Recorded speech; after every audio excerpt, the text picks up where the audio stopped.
Un ordinateur portable qui se fait voler, ça peut sembler être un simple vol. C'est plate, ça coûte un peu d'argent, mais derrière l'appareil, évidemment, il y a plein d'informations sensibles, des mots de passe, des données d'entreprise ou des données personnelles, des documents carrément confidentiels.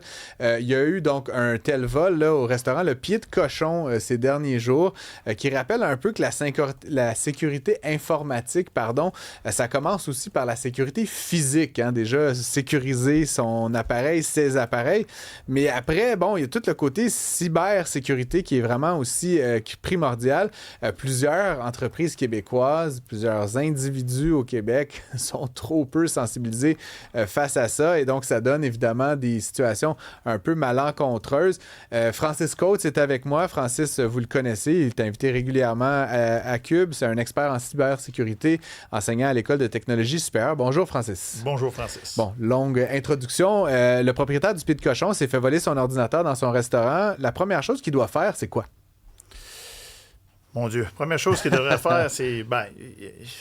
j'aime pas ça commencer par ça, parce que c'est à l'envers, vraiment. Okay. La première chose qu'il aurait dû faire, c'est de ne pas se retrouver dans cette situation-là. Ne pas se faire voler son ordinateur. Okay, on va y revenir à ça, mais mettons, là, ça nous arrive, là, quelqu'un qui nous écoute, se fait voler ses affaires, il y a des informations, il y a des mots de passe. On fait quoi? On appelle la police? Rapidement, oui. Il y aura une plainte à faire. Surtout là, il y a eu introduction par infraction. On est rentré dans un lieu, sur un site, on est allé récupérer des trucs, dont un laptop. On ne sait pas s'il y a d'autres choses qui ont été volées. On a juste Martin Picard, on parle de ça parce que Martin Picard a fait une vidéo là, où il implore qui que ce soit d'y ramener son ordi, grosso modo. Avec un ton un peu particulier. C'est pas tellement l'ordi qu'il veut, c'est ce qu'il y a dedans. Les données qu'il y a à l'intérieur. Normalement, la première chose qu'on va faire lorsqu'on a un vol de matériel informatique, ça va être, de se poser la question, cet appareil-là donnait accès à quoi? Il y a beaucoup de gens qui, dans leur téléphone, dans leur ordinateur, tout est automatique. Mon compte LinkedIn est automatique, mon compte Facebook, etc. Il faut comprendre que si jamais vous n'avez pas de mot de passe sur votre ordinateur, puis le suspect ouvre l'ordinateur, puis ça se connecte automatiquement sur vos comptes de réseaux sociaux, il y a des enjeux. Donc, savoir, à quoi ça se connecte, et s'assurer de déconnecter. Le plus rapidement possible. Le plus rapidement possible. On peut aller faire ça, on va dans les paramètres sur les comptes, sur le web, sur les sites web, puis on a l'option déconnecter les appareils connectés. On est capable de le faire un petit peu, ce ménage-là, ça c'est important. L'autre chose, c'est se poser la question, il y a quoi comme données à l'intérieur de l'ordinateur? Les données qui sont importantes, il est trop tard pour se poser la question. Mais en vertu de la loi 25, avec la Commission d'accès à l'information, on est tenu maintenant au Québec, si jamais on a des données, des renseignements personnels Ce qui pourrait être le cas d'un restaurateur, là, soit dit en passant, des clients. Des clients. Les employés, est-ce que cet ordinateur-là, ça va faire la comptabilité, servait à maintenir des informations sur les employés? Alors, je peux avoir de l'information nominative, du renseignement personnel, et là, la loi, elle est claire. On devra informer la Commission d'accès à l'information qu'on a perdu de l'information et on devra informer ces gens-là qu'on a perdu leur information. Donc, au-delà de l'information pertinente pour l'entreprise, il y a aussi toute la notion de confidentialité au niveau de l'information qui a pu être perdue. Bon, là, soyons honnêtes, toi et moi, Francis, là, combien de Québécois ont tous leurs mots de passe enregistrés dans leur ordinateur? Beaucoup trop. Au pif, là. Mais c'est un peu tout le monde, non? Je sais comme... c'est un peu tout le monde. T'sais, des gens comme toi, là, t'es plus l'exception que la norme, j'ai l'impression. Là. Ah oui, puis même nous autres, vous en recevez d'autres experts ici, on a tout notre petit côté vulnérable aussi, là, à un moment donné. On est en vacances, on baisse la garde un petit peu. Ici, il faut faire une distinction entre ce qu'on fait de manière personnelle, c'est une chose, mais ce qu'on fait de manière professionnelle, c'est autre chose. Ici, si on parle d'un ordinateur qui était utilisé, par exemple, pour le Pied de Cochon, qui est utilisé pour la restauration, qui avait des données d'entreprise dedans, ben là, en 2026, puis autant je suis triste pour ce qui est arrivé à Martin Picard, autant d'un autre côté, je me dis, les gens courent après. Là. En 2026, là, on ne peut plus dire que c'est surprenant d'avoir à se protéger. Là. C'est plus quelque chose de nouveau. On doit le faire. Puis comme entrepreneur, c'est essentiel. Il y a beaucoup d'entreprises que lorsqu'ils sont victimes d'incidents comme ça, ils vont faire faillite dans l'année, 2-3 ans après, soit directement à cause de l'incident ou l'incident va être un gros élément contributif à une faillite. Là, surtout, je ne sais pas exactement de quoi il est question dans le cas de Martin Picard, mais c'est sûr que si tu perds tous tes comptes payables, tes comptes recevables, tes mots de passe de compte bancaire, combien tu dois à qui, les numéros si tu as tout là puis que tu n'avais aucun backup, à la limite, je suis quand même un peu... qu'il n'y ait pas de backup, c'est une chose, mais à la limite, l'ordinateur, il aurait pu juste mourir aussi. Là, l'ordinateur, tu aurais pu l'échapper à terre. L'ordinateur, il pourrait y arriver. D'avoir tout dans une machine physique, puis aucune forme de redondance. Je veux dire, j'ai de la misère. Je veux pas m'élever, là, mais en 2026, même on en parlait en studio tantôt, le monde, ils ont au moins Google Cloud, là, où c'est peut-être pas bien sécurisé, mais coudonc, au moins, c'est à une autre place.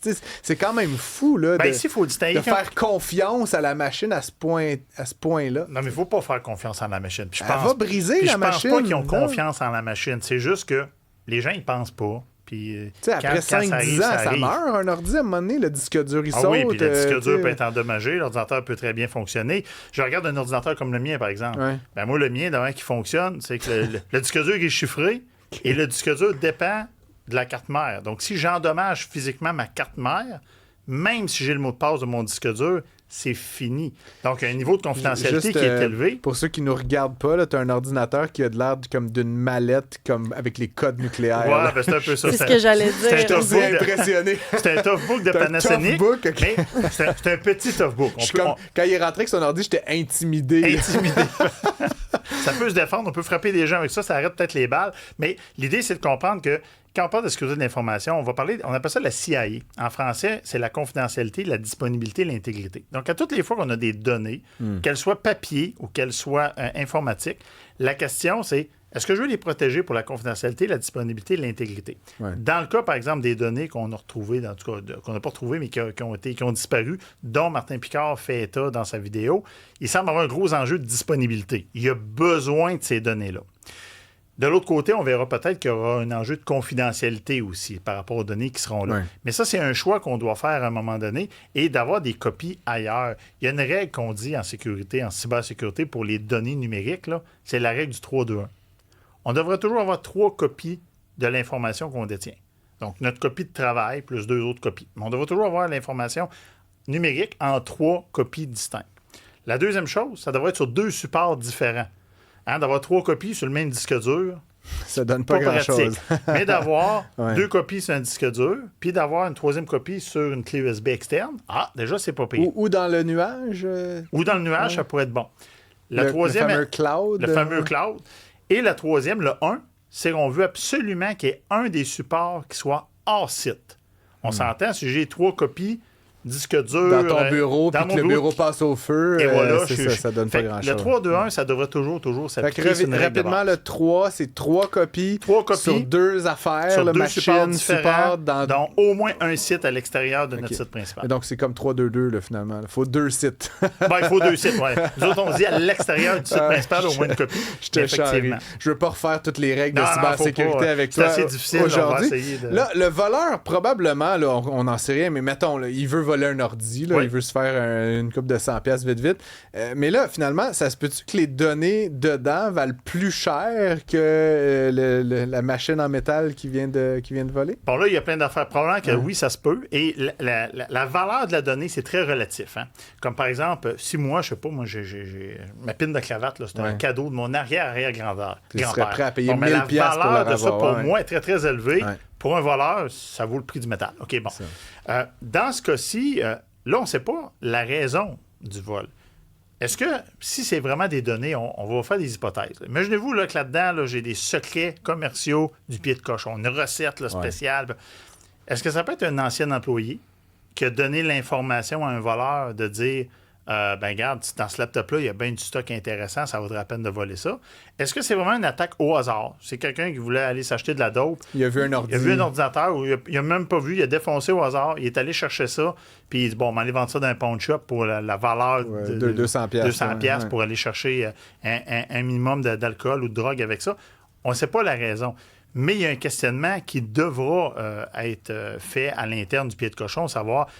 Puis nous, on ne sait pas, comme je dis, exactement ce que l'ordinateur contenait. Mais pour qu'on prenne la peine de faire une vidéo, de dire je veux revoir mes données, etc., ben on peut penser qu'effectivement, il y a des données d'une certaine valeur. L'autre chose, c'est qu'en faisant une vidéo comme ça, on vient d'augmenter la valeur du laptop. Parce que là, la personne qui a volé ça, bon, je sais pas trop c'est quoi, puis là, tout d'un coup, j'en ai absolument besoin. Alors là, une des choses qui arrivera peut-être pour le pied de cochon, c'est que là, il y a un tapon de ticoun qui va dire oui, pour 500 pièces en Bitcoin, je te redonne tes données, mais ils n'ont même pas l'ordinateur, ils n'ont même pas les données. On le voit dans la police, on appelle ça des imitateurs. Là. Ouais. À un moment donné, on cherche... Des gens qui prétendent avoir fait le vol, qui sont juste dans le cas de Cédrica Provencher, ouais. vous vous rappelez de cette histoire-là, il y avait le tour du Québec, il y a des gens qui appelaient pour dire que c'est eux autres qui avaient kidnappé Cédrica Provencher. Fait que là, à un moment donné, il faut essayer de démêler le vrai du faux. Fait que ça complexifie beaucoup les enquêtes. C'est un peu glauque, effectivement. Je termine en te demandant, là, devant moi, j'ai un ordi, là, MacBook, là, je devine que je suis pas très bien protégé. Là. Si je te donne ça pendant une demi-heure, es-tu capable de me dire ce qu'il faut que je fasse? Et, mettons qu'un gars comme moi qui veut être responsable, qui sait pas trop par quel bout commencer, comment tu procéderais? Là? C'est quoi la... je t'embauche là, comme consultant, Francis. Là. Je fais quoi pour commencer? Moi, je vais coûter trop cher. fait que tu m'embauches pas moi, parce que ça n'aura pas d'allure. Demande à Dominique qui paye. Mais par-delà l'argent, c'est quoi par-delà l'argent, moi, je suis un gars qui a un ordi, qui a peur là, de tout ce que qu'est-ce qu'un gars comme toi va venir me dire, Francis? 1, 2, 3. Nous autres, la première affaire, nous autres, on fonctionne sur l'analyse de risque. La première chose qu'on va dire, c'est quoi ton actif? Déjà, ton actif, c'est la valeur physique de l'ordinateur. Après ça, on va dire, qu'est-ce que tu as dedans? Il faut que tu saches, si on veut savoir comment on va mettre de budget ou qu'est-ce qu'on va faire pour te protéger, il faut savoir ce que tu as à protéger. Moi, j'ai toute ma vie là-dedans. Là, mes photos de famille, mes affaires de business, mes scripts de radio, donc là, on va arriver que là, on va dire, la valeur de l'actif est je sais pas combien, mais ça vaut plus que 5$. Mettons, puis toutes les conséquences de son passé. Exact. Là, ça, c'est les actifs. On va commencer par analyser ça.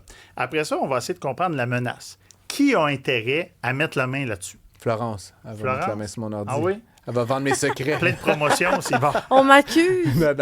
Mais on va essayer de voir c'est quoi la menace. Dans certains cas, comme toi, tu peux dire, moi, ce que j'ai plus peur, c'est pas tant un vol que un bris d'appareil, un vol au hasard, quelqu'un qui voit ça dans mon auto. Fait on va avoir une idée de c'est quoi la menace. On s'entend que si tu penses que c'est le Hezbollah qui va essayer de voler tes données, c'est pas le même niveau de protection. Après ça, on va regarder les vulnérabilités résiduelles. Les vulnérabilités résiduelles, c'est qu'est-ce qui reste par rapport à ce que tu as mis en sécurité, là? Qu'est-ce qui reste que tu n'as pas sécurisé? Dans la majorité des gens, c'est majeur.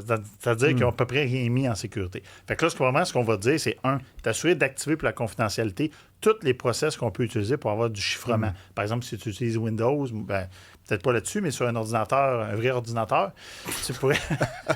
Le mépris pour les Mac est palpable, mesdames et messieurs. Palpable. Mais il y a d'autres professionnels qui adorent les Mac en passant.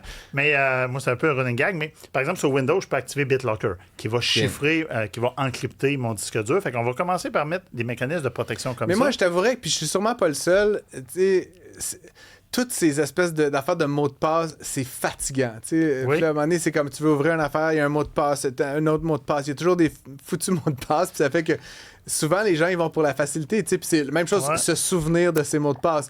Là, si j'ai envie de me rappeler, puis là, l'application est sur le téléphone, elle est sur l'ordi, elle est sur la tablette. J'ai pas envie de me rappeler. Francis, fait que là, on met le même mot de passe partout. La soie dentaire, puis se brosser les dents, là, c'est plate, c'est dole, c'est compliqué. Mais c'est juste 2 fois par jour. Mais aller te faire un traitement de canal chez le dentiste, c'est pas mal pire. Fait que là, probablement que présentement, ce que Martin Picard vit, là, c'est un traitement de canal généralisé. Fait que oui, c'est plate, mais les conséquences sont souvent bien pires. C'est pour ça que quand tu connais tes actifs, tu le sais. Si tu me dis que les conséquences, ça, c'est pas grave, sécurise pas ça. Mais si tu me dis dans ton cas à toi, et si je perds ce laptop-là, je vais me rouler en boule dans le coin du studio, puis je vais pleurer, je vais dire, on va essayer de mettre de la sécurité, s'assurer, comme ce qu'on a dit au niveau des backups, que non seulement on met du chiffrement pour la confidentialité, mais au niveau de la disponibilité, tu as des copies, des sauvegardes ailleurs pour être sûr de ne pas te retrouver dans une mauvaise position si jamais il arrivait quelque chose d'aussi niaiseux qu'un accident avec le laptop, là, qui n'est pas une grosse cyberattaque. Là. Je suis toujours fasciné et découragé à chaque fois qu'on se parle, Francis Côte et moi, parce que je te sais brillant et je me trouve un peu mal prévenant face à toutes ces choses-là, mais à chaque fois, j'en retire un petit peu plus de... Ouais, je vais mieux agir là. Mais j'ai fait de graves erreurs en sécurité dans ma vie aussi. On apprend de nos erreurs aussi. Là. Francis Côte, expert en sécurité, enseignant à l'École de technologie supérieure. Merci d'être venu nous voir. Plaisir, Francis.